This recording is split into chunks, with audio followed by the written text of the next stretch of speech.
Just a quick one, guys, before we get into today's video. I want you to check out the channel's official clothing store, RFC Clothing. Each design is limited edition and is perfect to wear on a match day, on the terraces at Ibrox, down your local, or cozy in the comfort of your own home. Do browse our t-shirts by going down into the link in the description or going to rfcclothing.com. Anyway, let's get into today's video. And hello everybody, welcome back to the channel, guys. I hope you're all well. Before we do get into today's video, as always, please do smash that like button and subscribe to the channel for daily Rangers content. Guys, in today's video, as always, here to bring you up to date with all of the latest Rangers news from the last 24 hours. That includes, supposedly, that we've had a bid accepted from Sevilla for Jordan. We'll dive into that a bit later on, because a new signing could be very much on the cards, or very, very close, whilst also going over all the other sort of stuff within the Rangers space. Now, I'm not going to stick on it for too long because I did a match reaction yesterday, but for those of you that missed it, of course, Rangers did draw 4-4 with Union Berlin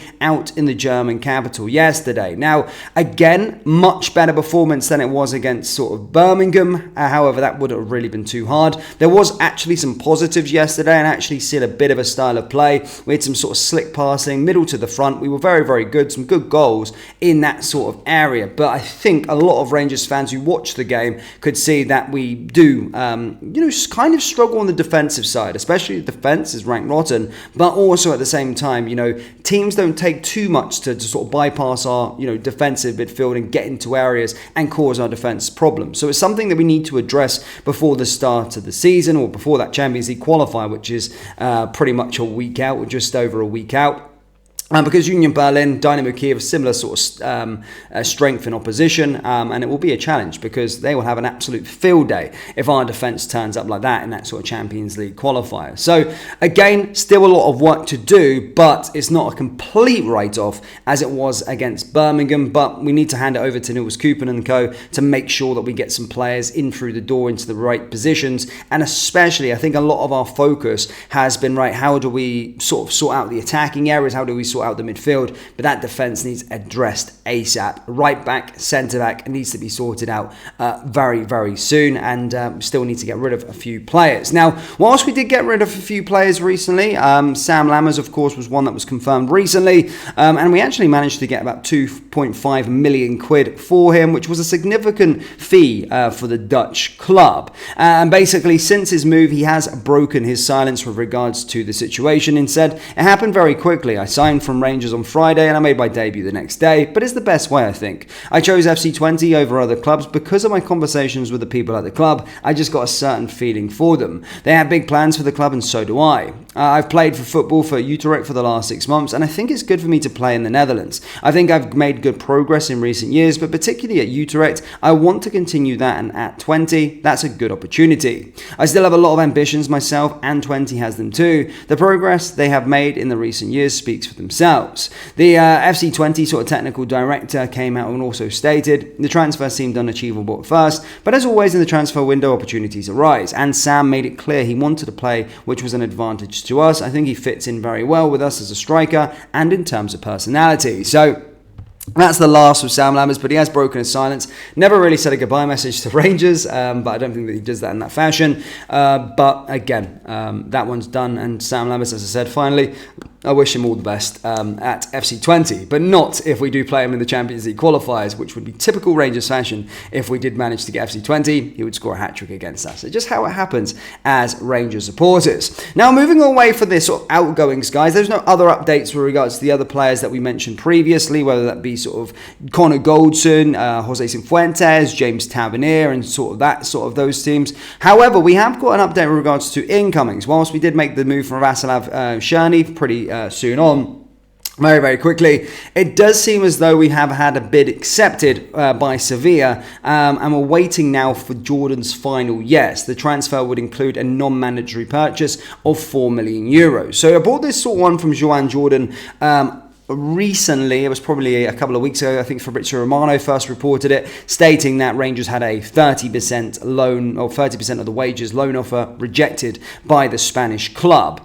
We already know Jordan's situation, that he was surplus to requirements at Sevilla, and that the sort of sporting director, club president, or whatever has came out stating that he needs to find a new club, but wants something that's going to match Sevilla's sort of ambitions. Now, it does seem as though we have gone back to the table with something else, and it does seem as though we have had a bid accepted for a loan with I think we're paying 40 or 50% of his wages, but also, as you can see there, the transfer will include a non-mandatory purchase option of 4 million euros. Now, again, people have their opinion on regards to the loan system, but it's a try before you buy situation, I think, here, where if Jordan comes in and he's, absolutely amazing, then we can sort of trigger that sort of option to buy there, and we're quite safe with the 4 million euros. My only worry is he's a bit older, but having said that, maybe we could do a 3-year contract. I'm not too sure. We can worry about that another time,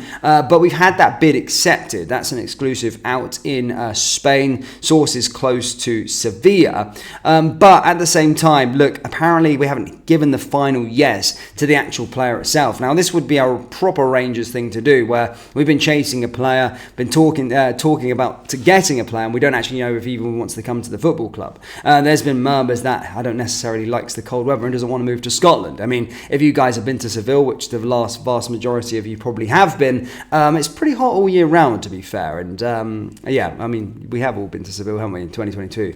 But what I'm saying is that, we haven't got a final yes with regards to the player. Whilst we've had a bid accepted, we still need to have the go-ahead from Jordan himself. But that's the latest I've got with regards to that situation. But my opinion on that player, something with experience, a player with experience that can come in. I felt like our midfield has lacked that experience. Now that we've had some players go at the door, whether it be Ryan Jack, John Lundstrom. This is a quality addition that's won trophies, 2 Europa League titles, and I think would be a massive upgrade to our midfield, and hopefully a signing that could work out for us. And again, relatively risk-free there from Rangers as well. As I said, a loan with an option to buy. It's not mandatory. We don't have to trigger it no matter what, so we'll try before we buy, see what happens, but we've also got the little safety net there that if he does light up the league, then potentially we can trigger that for 4 million euros. You can join the football club on a more permanent basis. But that's the latest update I have for you with regards to that. There's no further update with regards to Hannibal. There's no other further update with regards to any player in the sort of pipeline at this moment in time, but I do expect us to have a busy week. We're on a Sunday. I do expect us to maybe have 2-3 players coming in through the door before that game against Heart of Midlothian, so things might start to move pretty quickly, and at the same time we might see a lot of players go out of the door. Connor Goldson, Jose Cifuentes, potentially Tavernier, Hadji, Todd Cantwell, these kind of players also going out through the door, so it could be a busy week for this football club on the transfer front with outgoings and incomings. Now, Rangers fans, that's all I've got for you today, guys. As always, please do smash that like button and subscribe to the channel. Do let me know your thoughts on everything about Jordan Dare down in the comment section below. Do check out our store, rfcclothing.com. Link is down in the description, and I'll see you all next time. Take out. Peace.